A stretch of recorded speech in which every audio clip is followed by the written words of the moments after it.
Good morning, good morning, good morning. It is Thursday, the 9th of July. It is 10 to 7.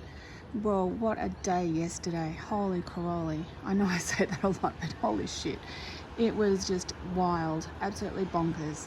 From the hovering cloud, which hung around for, 7-8 hours, to those evilly, wildly vivid clouds, those 7 or 8 minutes of them turning the engines on. Oh my god, it was just out of my mind. I can't believe that it's all just happening right here.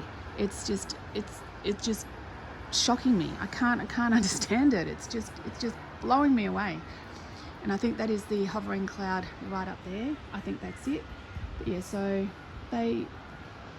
after I'd finished the videos, I've got some photos of some of the ugly faces, so I'll try to do those in one of those photo slide things. I just didn't want to do any more video of them. I have to sort of focus too long with the video and talk, and I feel a little bit vulnerable when I'm doing that because I'm not guarded.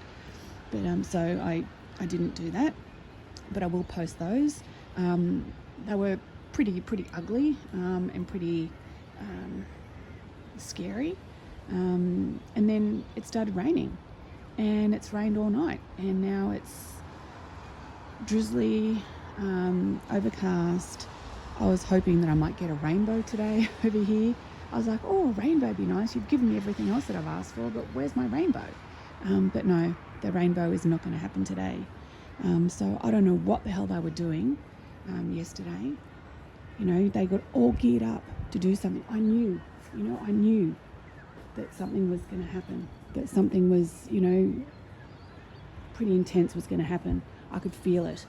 And the pixelation came as soon as that sort of came on board and was showing, on my hand. I'm like, nah, last time I was sick for 2 days, I'm out of here.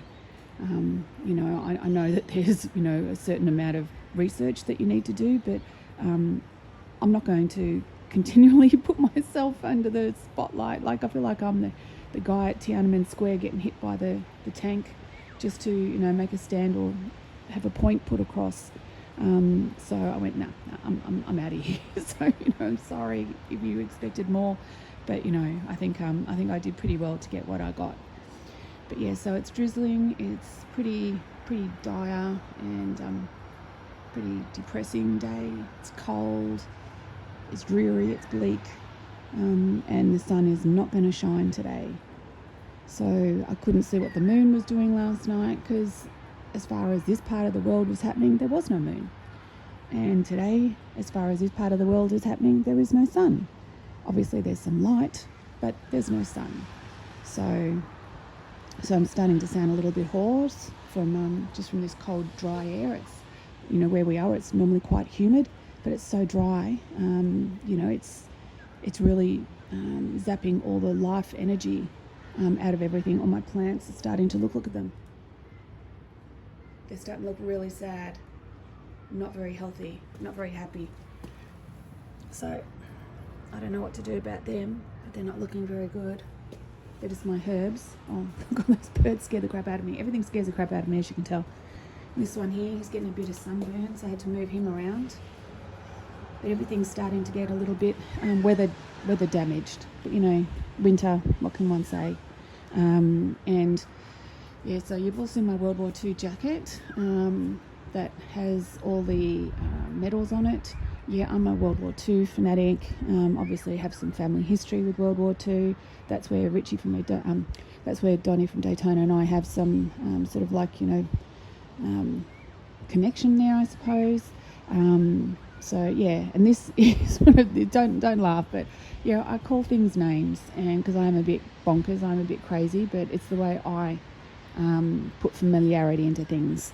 And so I started off with a post World War II flight jacket in the start, when I started my sort of family journey 2.5 years ago. And I was like, oh, it's not really what I wanted. So what am I going to do with it? I know what I'll do. I'll put all my shopping grocery bags in it and I'll turn him into a bit of a centerpiece. So here he is. You can say hello to him. He doesn't have a head. There he is. So he's got his feet hanging down. So he's like my headless torso up in the sky. But that's him. He used to have the medals on there, but I took them off and put them on the authentic World War II 1943 jacket, which is set up as a navigator from Bomber Command, which is where my great uncle was before he died, which was unfortunately on Hitler's birthday on the 20th and 21st of April in 1943. So he doesn't have a head because, like he's not a mannequin. He's filled with, I'll just show you. It's filled with grocery bags. those reusable grocery bags. The bag for life. Well, they're his life. He's got a bit of booby. He's got a bit of a belly, but that's okay. So I just jokingly say, anyone, like obviously people are way down there. Nobody really can see up here because we have that as well. But I'm like, if anybody was to look, they'd go, oh my God, there's a headless person sitting on that lady's balcony. Quick, get the police. And they come and they go, oh, I'm sorry, miss, but we hear that you have a decapitated person on your balcony. We've had some concerned complaints from people in the neighbourhood. Can we come in and have a view, please? And I'd say, yeah, sure, come on in. And I'd probably end up telling them all about what's in the sky and all my World War II research that I've done, which, has just turned my sort of world around. It sort of led me to show me that I have the capabilities to be able to investigate this type of stuff. So yeah, it's I'll do a video of my whole story if people are interested about that, because it's been a passion and it's been part of who I am, and that's why I get very distressed when I see what's happening to the world, because my great uncle, who I never met, he was only 22 when he died. He was a volunteer back in 1940. He was born in 23, volunteer in 1940.